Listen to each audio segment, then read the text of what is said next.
Go. Hi, my name's Dana. I'm a licensed massage therapist, and today I want to talk about different muscles in the hip. And my friend Michelle, she's a personal trainer. She's going to help us learn the stretches that are good. Now, if you have a lot of lower back pain, it can come from multiple different areas. There's a muscle back here that's deeper. It's a little small, it's kind of thick, but it's called your quadratus lumborum. So that can give people a lot of issues. And the different aspects of what affects it is in your glute, there's muscles that are connected on the edge of the hip. They come down to the side of the bone on your femur, and they can pull and be stretching in there. Or on the inside, the opposite side of where this connects, they connect in the lumbar, and then they come down on the inside dish of the hip, and over here they pass over, and they both, there's two muscles, they come together and they connect on the inside of the leg. Then you have your quad, one of your long quad muscles. So you got four, but one of them comes from down here, comes all the way up and connects to the hip bone, so it can be pulling that hip forward. So your glutes can be pulling on this femur and this bone, or your hamstrings can be pulling on the back aspect of that hip bone and be pulling it back and creating all of this different function in the hip, but creating an issue for this little muscle in the back that's just trying to help stabilize. So it can become very frustrated.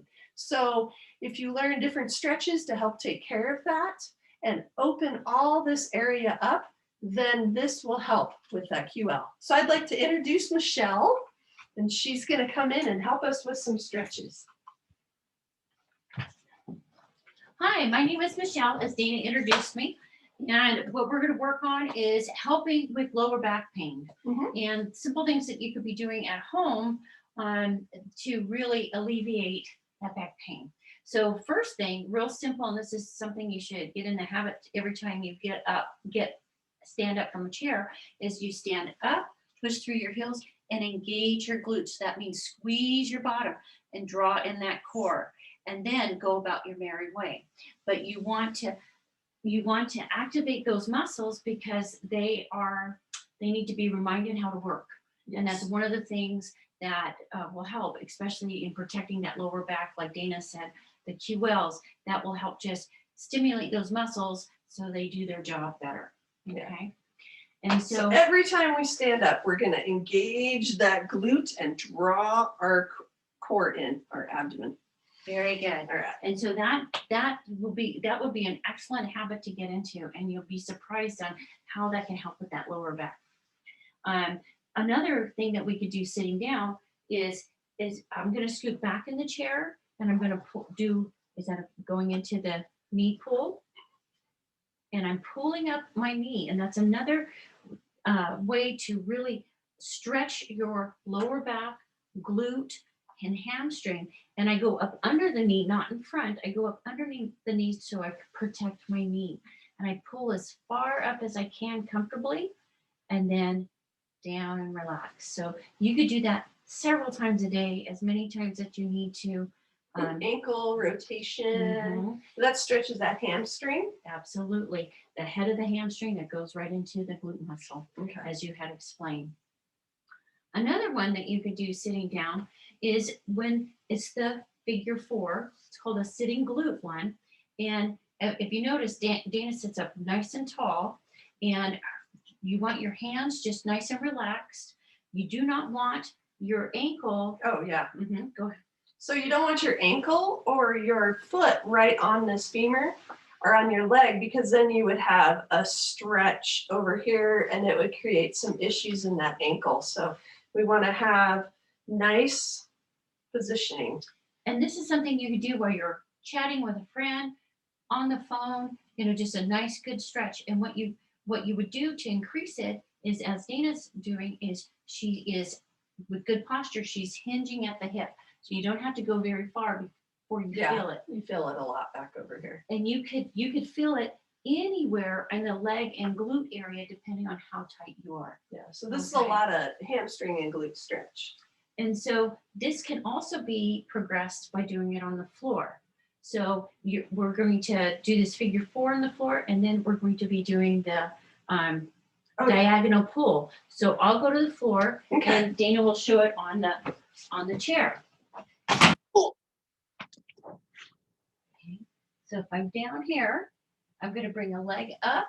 My back is nice and relaxed. I'm going to take if my left leg's up, I'm taking my right hand on my on my shin, and left hand on the thigh, and I'm pulling it up diagonally across. Or you could take the leg across to the opposite shoulder. And hug it.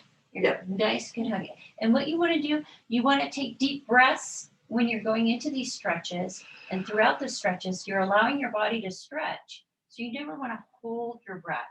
And we have a tendency to do that when we're doing new things, or it doesn't feel good, or it feels tight. So we want to just kind of tense up.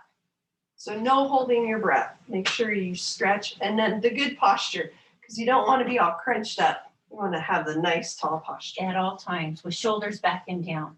And then another one is called, well, we did the figure 4 in the chair, but I could do the figure 4 by laying down. And so here again, I have just my foot and ankle relaxed, and I'm just trying to open up my hips. For a progression of this, I could take my hands, thread it through, grab underneath, and then just do this nice, gentle, firm pull, but I'm not yanking it in, because you want to allow your body to ease into it. So my shoulders need to be down, and I'm only bending at the elbows, and I'm pulling in. Yeah. And so much like what I'm doing when I sit here and hinge, I don't round, I hinge at my hips and I lean. It's the same thing. Very good. So then what you would do after, you want to do it on both sides. Always repeat these stretches on both sides. Okay. And then we have the hamstring stretch. So the hamstring stretch, what's nice is you could do it in the chair, and you can just extend one leg out. But what's real important is when you extend one leg out is you flex your foot. So you don't want it nice and just loose. You flex it, pulling your toes towards you, and you hinge at the hips. Yep. And then additional stretch would be, this is stretch enough, but boy, if I extend that hand, it's like, oh my goodness. Gives a little extra. Mm-hmm. And I don't need to go very far. I could really feel it in through here. So here again, I would come and shake it out, and I would repeat on the other side. One side is going to be tighter than the other side. I think that's very common, don't you think? Yeah. Okay. So hip flexors. Mm-hmm. So there is one. Come in this way. I'm going to move out of the picture with her long legs here. She's going to direct me. So this one, I have my glute. So my thigh and my glute on my left side right now are on the chair. My right side, I've dropped it back. Now you might start that you're just like this, and that's okay. Because if you're really tight in here, it's going to be harder to pull back, or maybe if your quad's really tight. So you can make sure that your shoulders, your hips, and your feet are all facing this way, and do your best to just push back. And isn't there how you can stretch the quad good this way too? Absolutely, but let's go back to straighten your leg as much as you can. So you could advance it by extending your arms. Wait. Mm-hmm. Or at least one. Hold on to one of the, yes, very good. And then take the other one and reach up. And so now she has really progressed it, really opening up this whole frontal part of her body. And so now from there, she could bring her arm down and then drop the knee. If she drops the knee, notice the toe. She's going, there you go. So she is where the front of the toe, the top of the toe is on the ground. With that, you're stretching your foot, your ankle, the whole front shin area, and all the way up. And if she hinges back. And hinge back mm-hmm. just slightly. She opens up those hips again. Now, very common for people to feel it in their lower back, and that is because the lower back is really tight, but it's doing a great job at just opening everything up. If you get a cramp, I'm sorry, if you get a cramp in your foot, which is really common, bring it forward, shake it out, and then go back. That just means you're really tight. So one thing that's important, because when I said in the beginning how the muscles are attached to the inside of the hip and it comes to the inside of this leg bone, if you have your leg turned like this, you're not going to get the stretch. Right. Even if it's any amount turned, you want to have your body straight, and both feet should be able to, in a sense, be straightforward. So your hips, your feet, and your shoulders are all pointing that direction. And that gives where the connection is, that gives it the true stretch. And also, so Dana, if she bends her knee and notice how she's very close to the floor. Well, she has long legs. And so if she had a chair that was slightly higher, it would give her more range of motion. So don't try to cram your leg back.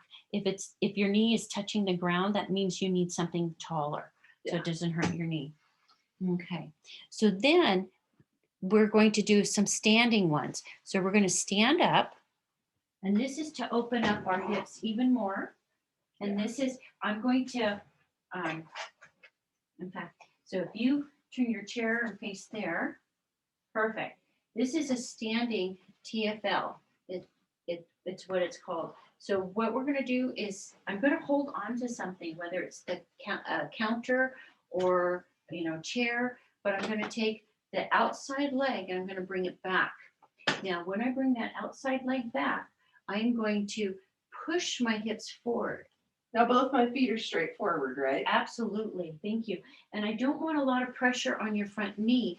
If you find there's too much pressure and it hurts your knee, bring that foot forward a little bit. Get your body back to having equal distribution on both legs. Okay, that will help. And you've told me before too that don't have your knee go too far forward. Like if it goes much past your ankle, too close to your toes, it puts a lot of pressure on that knee. And it could hurt. And then you don't get the benefit of the stretch because you have pain. Yeah, so knee right over ankle, the best that you can, or maybe just a little bit back, right? Exactly. Okay. Yes. Because you don't want to feel it here. What we're trying to do is open up the hips. Okay. So now what I'm going to do is I'm going to push my hips forward and just do that pelvic tilt so I can feel it. So I rock my hips forward.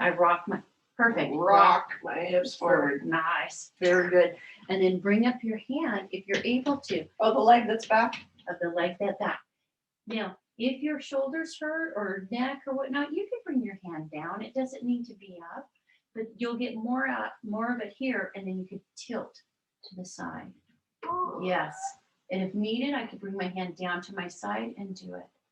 Very good. Now, slowly bring it forward. Shake them out, then you would repeat on the other side. On both sides. Now, we have one more standing up one, and that's when we're going to put our foot on the chair. So put your back of the chair next to mine, okay? And I'm going to stand. I'm not going to stand, I'm less than a foot away from the chair. And I'm going to bring up one leg and just plant it so it's just this nice 90 degree or less. I don't want it tight like this because that knee is going forward. So I want it just nice and relaxed on the chair. Then I'm going to do that same hip forward. Perfect. Rock the hips. Perfect.